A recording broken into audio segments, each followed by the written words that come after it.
coube ao professor Luiz Carlos Prado, que coordena o Programa de Pós-Graduação em Políticas Públicas, Estratégias e Desenvolvimento da UFRJ, fazer a palestra de abertura do ciclo de seminários encerrado no último dia 13 de maio no Rio, intitulado Uma Nova Geopolítica para as Cadeias Produtivas do Gás Natural, Desafios e Oportunidades para a Reindustrialização Brasileira e Impactos sobre o Rio de Janeiro.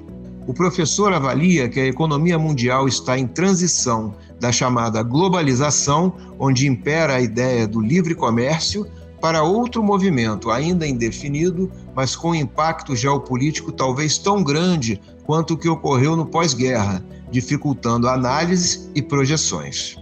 Prado, que é PhD em Economia pelo Queen Mary College da Universidade de Londres, avalia que o Brasil tem potencial gigantesco para aproveitar esta transição e se reindustrializar, mas deve priorizar como elemento de segurança nacional a garantia de alguns bens estratégicos, como fármacos, diesel e fertilizantes, como ficou evidente na pandemia da Covid. Para tanto, o país teria que superar a fragilidade de uma sociedade partida. Nessa entrevista ao AEPET TV, Prado afirma que o mundo que acompanhamos entre a década de 1970 e a crise financeira de 2008 não existe mais.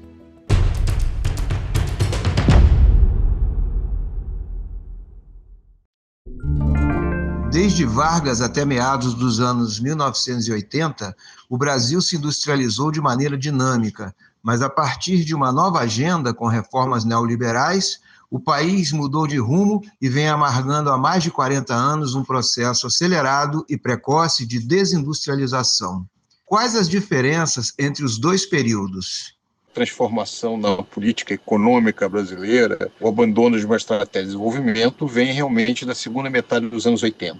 Mais especificamente depois do fracasso do Cruzado, da instabilidade ligada a esse cenário. Desde 87, mais ou menos, você tem a mudança nesse cenário. Há uma mudança de estratégia de desenvolvimento econômico no Brasil, principalmente a partir do governo Fernando Henrique Cardoso, a partir de uma visão de que para que você tivesse um crescimento com mudança estrutural, que seria um processo de desenvolvimento, seria a condição necessária e suficiente ajustar as variáveis macroeconômicas e o setor privado puxaria o crescimento econômico desde então. Entre 30 e 80, o Brasil ficou entre os 3 países que mais cresciam no mundo e com uma estratégia que, embora você tinha segmentos que eram do setor privado doméstico, privado estatal e do Estado, a dinâmica de investimento era muitas vezes puxada pela ação pública, pela ação do Estado. A crise da década de 70 e principalmente de 80, as condições domésticas de levar isso adiante foram difíceis e quando nós efetivamente somos obrigados a fazer a renegociação da dívida externa dentro do plano Bradley, inclusive o Malan, negociador brasileiro, a parte de ajuste estrutural no Brasil passa por um conjunto de agendas de reformas estruturais neoliberais. Então, se nós pegássemos no passado, até os anos 60, você falava em reformas, eram reformas progressistas. Então, no período Goulart, tinha as famosas reformas de base, etc. Então, na década de 90, a agenda de reforma é uma série de reformas, muitas vezes de redução de direito, de privatizações, e, portanto, o termo de reformas é invertido no seu sentido econômico. Essa agenda prometia uma aceleração de crescimento no Brasil depois da crise dos anos 80. No entanto, esse crescimento ele não ocorreu. Essa promessa dada pela essa nova estratégia não se configurou. A interpretação que foi dada não era que a estratégia estava errada, é que ela era insuficiente. Então, o argumento é que a agenda de reformas não tinha sido radical o suficiente, a dose do remédio não era suficiente para criar o resultado pretendido. Então, isso segue, e depois da desvalorização do real com a crise de 98, 99, a situação econômica do Brasil fica realmente muito fragilizada e fica claro que aquela estratégia não ia trazer os resultados esperados. Dentro disso é que tem a eleição do primeiro mandato do Lula, de alguma maneira tentando alterar esse cenário. Quando Lula assumiu, trazendo esperança de retomada das estratégias de desenvolvimento, havia restrições econômicas, mas houve também um período de valorização das commodities. Esse período não poderia ter sido mais bem aproveitado para estratégias de desenvolvimento? Na literatura, alguns chamam uma tentativa de um período pós-neoliberal. Mas, no entanto, as condições de política econômica nesse período, a partir de então, são bem mais restritas, dada a realidade internacional e dada a realidade brasileira. O Fiore escreveu um artigo muito interessante, já tem algum tempo, dizendo que uma das dificuldades da mudança de governo para governos progressistas na América Latina, os governos ganham as eleições com uma proposta de mudança de política. No entanto, a primeira coisa que ele tem que fazer é estabilizar a economia nas condições da política anterior. Se ele não consegue fazer isso, há uma profunda desorganização da economia e o governo não consegue ir adiante. Então, nesse sentido, é uma situação um pouco contraditória. Primeiro, o governo Lula, em especial, tenta inverter a direção, começar um conjunto de políticas industriais. O BNDES, o Lessa, na época, no BNDES, começa a tentar desenvolver uma série de perspectivas dentro disso aí, mas em condições muito distintas do que eram as condições anteriores e com uma base de sustentação para essas mudanças muito diferentes também. Tanto que uma das condições de eleição do Lula no primeiro governo foi fazer um certo acordo com o mercado financeiro, a famosa carta aberta. Então, ele teve que fazer concessões para viabilizar a sua eleição. Quem vem para o governo nesse primeiro mandato vem um Palocci, um grupo de economistas que eram muito mais próximos do PSDB do que do PT, Marcos Lisboa na área de política econômica. Então, você tinha um setor, a parte mais de planejamento, BNDES, com economistas progressistas, e você tinha no Ministério da Fazenda uma posição mais tradicional. Nesta queda de braço, houve espaço para algum grau de industrialização? A Petrobras descobriu o pré-sal, mas a participação da indústria de transformação no PIB seguiu retrocedendo e atinge níveis alarmantes. Foi numa conjuntura que permitiu um crescimento econômico do Brasil, mas não mudava as condições de ampliação da indústria. O diagnóstico de política industrial da época, a meu ver, estava bem correto. Você tinha nichos na parte informática, biotecnologia, uma série de setores que se colocava, que se privilegiava, mas que efetivamente havia imensa dificuldade de se levar adiante dada a situação internacional. No entanto, esse é um momento de crescimento também da China, e o Brasil cresce de maneira acelerada, puxada pelas exportações de commodities. Por outro lado, também foi o período que viabiliza os investimentos maciços no desenvolvimento das tecnologias de águas profundas no Brasil para a exploração de petróleo, o avanço do pré-sal, se cria as bases também para uma tentativa de se usar o petróleo para alavancar um segmento industrial em torno disso, né? Há uma clara visão de mudança de estratégia da visão desenvolvimentista do passado, que era mais ou menos reproduzir a matriz dos países industriais avançados, olhando os elementos da substituição de importação. O Lula ganha uma agenda de que iria puxar o crescimento econômico via demanda, em especial via demanda social, com a política de distribuição de renda. Inclusive, um colega nosso, Ricardo Belchoves, faz um trabalho muito interessante sobre isso, criando uma estratégia sob essa perspectiva. E escolhendo alguns nichos para a indústria. Então, a ideia não era ampliar a indústria em geral, mas trabalhar com alguns nichos.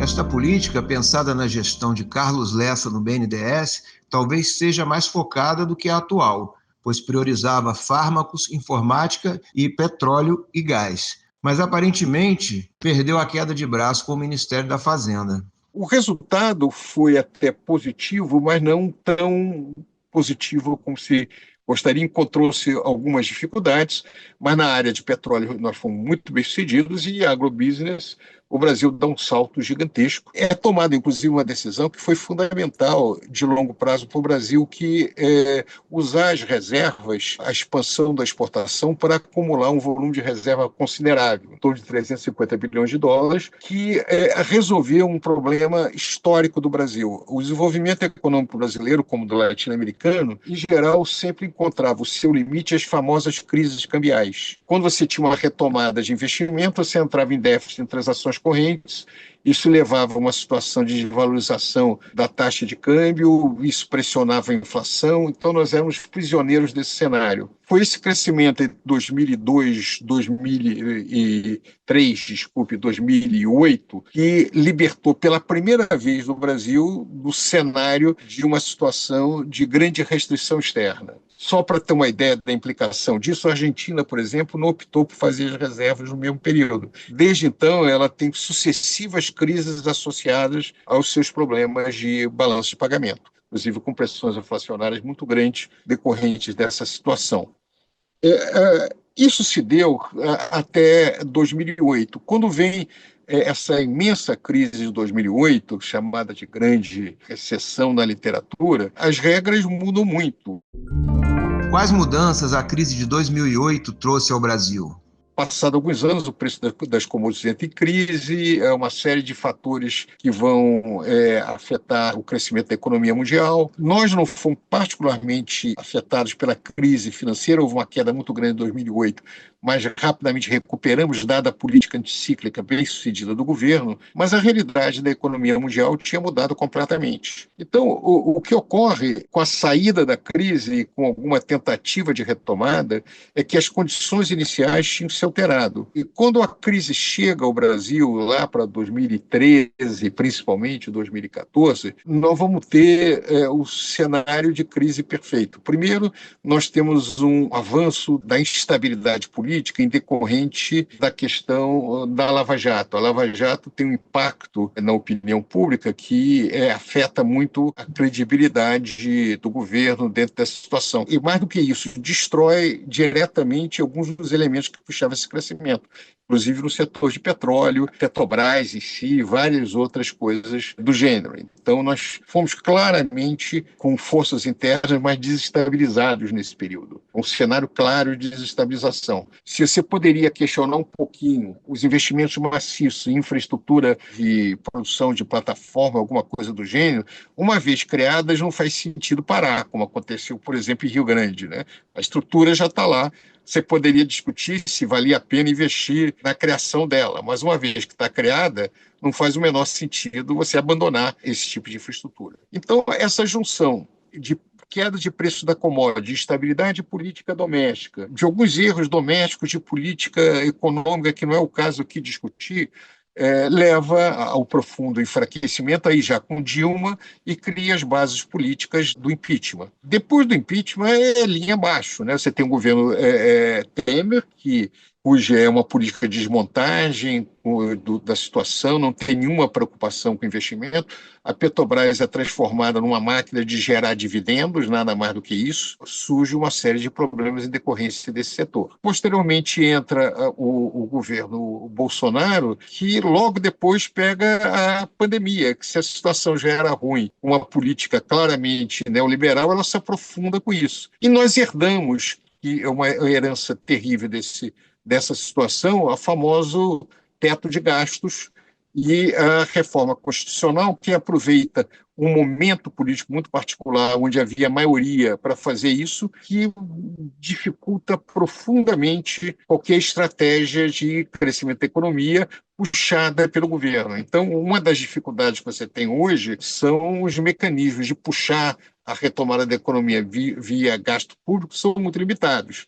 Por um lado, porque já há um comprometimento muito grande em gasto na área social, que tem que ser feito, por razões, até porque a nossa distribuição de renda é muito ruim, mas também pelas questões geradas por toda essa situação, a questão dos tetos de gastos, as coisas associadas a isso.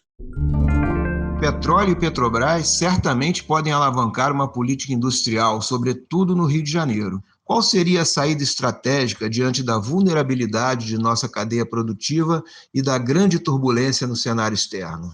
possibilidade de você usar petróleo para retomar esse processo, eu não vejo isso. Eu acho que talvez isso tenha um papel muito importante no Rio de Janeiro. Pode ter na parte de gás, em vários outros setores. Mas, quando você pensa em termos da economia nacional, isso é um vetor, alguma coisa que contribui, mas não é certamente o único. A questão de infraestrutura é fundamental para o país, ela pode puxar o crescimento, a questão de encadeamentos na parte de produtos de exportação, de agrobusiness, você pode industrializar para trás. Você tem as novas fronteiras tecnológicas que tem na parte toda de produtos de fármacos, que é gigantesca. Gás e petróleo é um dos setores. No Rio de Janeiro, o impacto é muito grande, você, entre as coisas, abandonou a construção de uma planta industrial gigantesca no meio do caminho, que também não faz o menor sentido. Nós reintroduzimos gás que poderia ser usado para distribuição, para alavancar a indústria, uma série de coisas dentro da região. Hoje, uma parte razoável disso no pré-sal é reintroduzido, né, reaproveitado. A maior parte também dos componentes da indústria de petróleo não são produzidos no Rio de Janeiro, mas em outros estados ou importados. Então, tem um problema também de trazer essa cadeia produtiva do petróleo para o Rio de Janeiro, também de ampliar o espaço para o Rio de Janeiro dentro disso e de ter, em última instância, uma estratégia, só jogando aí um pouquinho a questão aí para eles, a meu juízo, há muito tempo o Rio de Janeiro não tem uma discussão de qual é a sua vocação, o que ele pretende ser, o que nós vamos ser. Há muito tempo ele não pensa, né? A Renata participa de uns pequenos, talvez um dos poucos grupos que pensa o Rio de Janeiro. Lá no Instituto de Economia, ela sempre falava sobre isso e nós, como a maior parte das instituições brasileiras, pensamos o Brasil, o mundo, tem um pouco de dificuldade de olhar a nossa própria realidade local, né? Uma dificuldade nossa.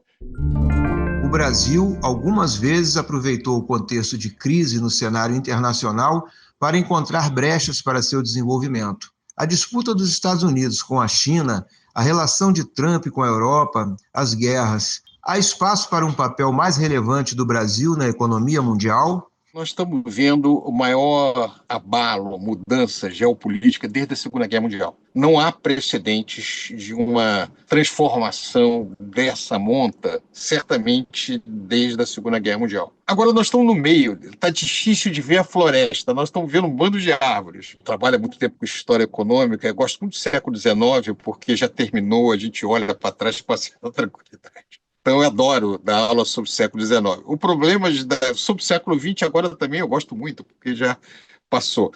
Agora, fazer história contemporânea é sempre muito perigoso. Eu sempre brinco um pouquinho, né? Tenho muito contato com o jornalismo, ele pede, faça a sua previsão, dizer, você quer previsão, ligue para um jogador de tarô, né? Porque nós fazemos projeções. Mas para a projeção ser razoável, você tem que ter um mínimo de estabilidade de trajetória. Quer dizer, o futuro é alguma projeção daquilo que ocorre no passado.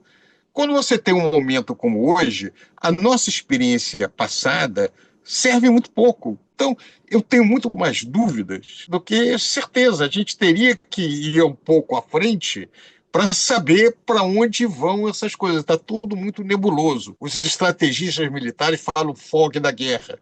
A gente pode falar o fog da crise. O que já é possível afirmar? Primeiro, a globalização como processo acabou. Quer dizer, a globalização implicava o quê? Crescimento do comércio internacional a uma taxa mais rápida do que o crescimento do PIB mundial. Isso não vai ocorrer mais. Crescimento do investimento internacional a uma taxa mais rápida do que o crescimento do PIB mundial. Não vai ocorrer mais. Crescimento das transações financeiras transfronteiras a uma taxa mais elevada do que tinha antes. Isso talvez se mantenha, mas de forma diferente, porque o risco aumentou muito. Você tem essas questões das moedas gerais. Ou seja, o mundo que a gente conhecia, esse mundo de década de 70 claramente até 2008, esse mundo não mais existe. Lembra que fala, o novo ainda não surgiu e o velho já acabou, entrou em crise, já desapareceu. Então, nesse sentido, o Brasil, que tem uma grande população, tem um grande território. Você tem, na verdade, 5 países do mundo que têm essa característica, 5 ou 6, vamos lá, China, Rússia em primeiro lugar, é o maior, China, Estados Unidos, Índia e Brasil. que tem uma população considerável, tem um território considerável e que, num cenário em que há uma desglobalização, nós temos uma certa capacidade de crescer para dentro. Então, independente de qualquer coisa, a precaução indica que o Brasil tem que aumentar o seu grau de autonomia relativa frente ao mundo. Por quê? Porque está muito mais arriscado. Eu me lembro, o Brasil deixou de produzir, por exemplo, fertilizantes, só para pegar uma coisa que passa para esse setor, dizendo que era muito barato, mais barato importar fertilizantes do que produzir fertilizantes. Bem, agora na pandemia, quase, e depois com a crise da Rússia, né, na guerra da Ucrânia, quase nós ficamos sem. Se amanhã os Estados Unidos fizer algum tipo de restrição para comércio com a Rússia de segunda linha, ou seja, dificultar as nossas transações com a Rússia, nós vamos ter muita dificuldade de nos abastecer com fertilizantes. Então, nós temos que ter uma indústria de fertilizantes. Mesmo que seja mais barato importar, não tem, com a produção agrícola que nós temos, não tem a produção de fertilizante doméstica. É uma questão de segurança nacional. Embora essa palavra não se use mais de segurança interna quanto os problemas associados a isso. Temos que ter autonomia em derivados de petróleo, óbvio. Não dá para importar diesel, exportar gasolina, porque eventualmente a gente pode precisar de diesel e não ter no mercado internacional. Então a gente tem que ter autonomia de diesel. Nós temos que ter o ciclo completo de indústria petroquímica.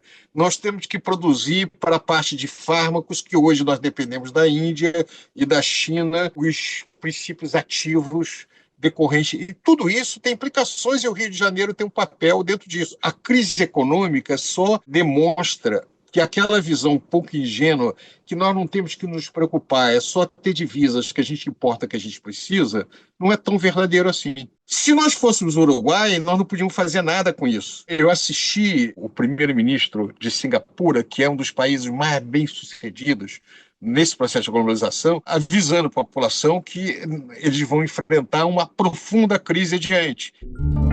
Por quê?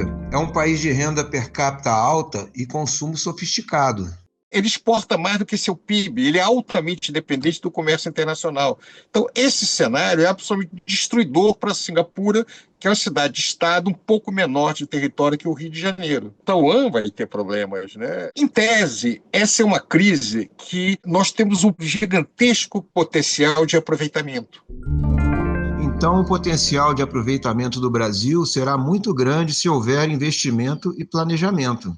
Gigantesco potencial de aproveitamento. Depende da gente superar a nossa grande fragilidade que é interna, né? Uma sociedade tão dividida como a nossa. Como é que a gente junta os cacos e, de alguma maneira, estabelece uma estratégia adiante? E como fica o estado do Rio de Janeiro no contexto nacional? No Rio de Janeiro, nós temos problemas particulares. O Rio de Janeiro é mais complicado do que o país como um conjunto, né? Porque nós temos desde problemas urbanos, de violência, problemas de ocupação de solo. Tem um aluno meu que fez um trabalho de história econômica comigo e que trabalha sobre a questão do Rio de Janeiro, dentro da parte de agricultura. Eu fiz a seguinte pergunta: eu não consigo entender, como economista, por que cargas d'água o Rio de Janeiro, o estado do Rio de Janeiro, tem territórios tão próximos ao polo de exportação, potencialmente pode ser tratado do ponto de vista agrícola. Em tese, os capitais disponíveis estão no Sudeste e ele não consegue desenvolver a sua agricultura. Numa visão extremamente neoclássica, eu tenho terras que são pouco usadas, então são relativamente mais baratas. Por que eu não uso essas terras para, sei lá, produzir uma série de coisas que é produzida em São Paulo? Ele me dá uma série de explicações. Você tem as questões de ocupação da terra no estado do Rio, que é usado como reserva de valor, problemas de uma infinidade de direitos de propriedade. Você pode fazer toda uma discussão em torno disso. Ou seja, as condições necessárias para a transformação materiais nós temos, mas nós temos problemas institucionais e a nossa capacidade de mobilização é muito restrita.